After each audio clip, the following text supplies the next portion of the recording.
Pakistani latest dramas की तमाम updates जानने के लिए सबसे पहले आप मेरे चैनल को सब्सक्राइब कर लीजिए और साथ वाले बेल आइकॉन पर क्लिक करें ताकि हमारी लेटेस्ट वीडियो सबसे पहले देख सकें।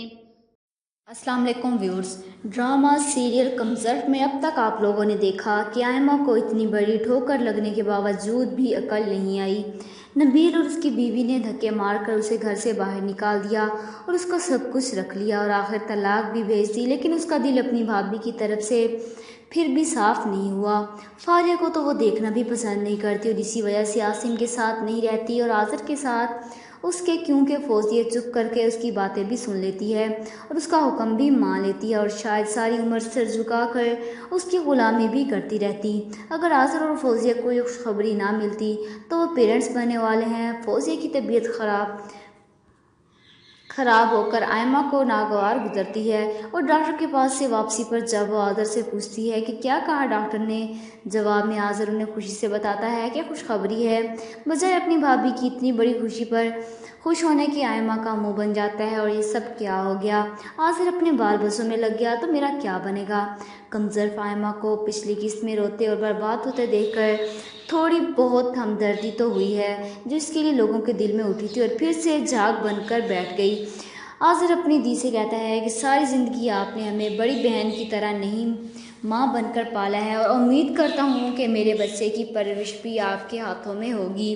दी मैं बस ये चाहता हूँ कि आप फौजिया को ज़्यादा से ज़्यादा आराम दें, उसे ज़्यादा से ज़्यादा काम मत करने दीजिएगा और ऐसा करते हैं कि आप घर के कामों के लिए मासी रख लेता हूँ और सारे घर का काम वो कर लेगी, आप बस एक सालन बना दीजिएगा। आयमा ये सुनकर बदक जाती है कि मैं करूँगी काम, इसलिए मुझे अपने घर में लेकर आए थे, एक काम वाली मासी बना कर रखोगे। कोई ऐसा अनोखा बच्चा तो नहीं पैदा करने जा रही तुम्हारी बीवी। फौजिया को फ्रूट काट कर देता आज़र कहता है कि मैंने दी से कहा था कि किचन के काम में तुम्हारा हाथ बटा दिया करें, लेकिन उन्होंने साफ हरी झंडी दिखा दी।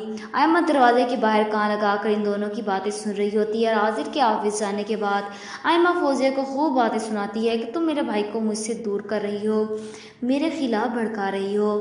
फौजिया ये सुनकर फिर से मस्कीन बनकर कहती है कि नहीं आयमा बाजी, ऐसी कोई बात नहीं, और उन्हें खुश करने के लिए सारा दिन मस्कीनों की तरह घर का काम करती रहती है, जिसकी वजह से दवाई से लापरवाही करती है।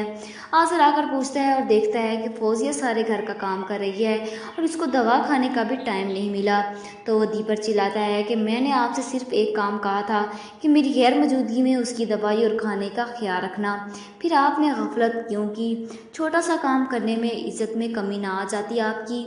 सारा दिन इस हालत में खुद काम कर रही है, वो एहसास जिम्मेदारी भी कोई चीज़ होती है।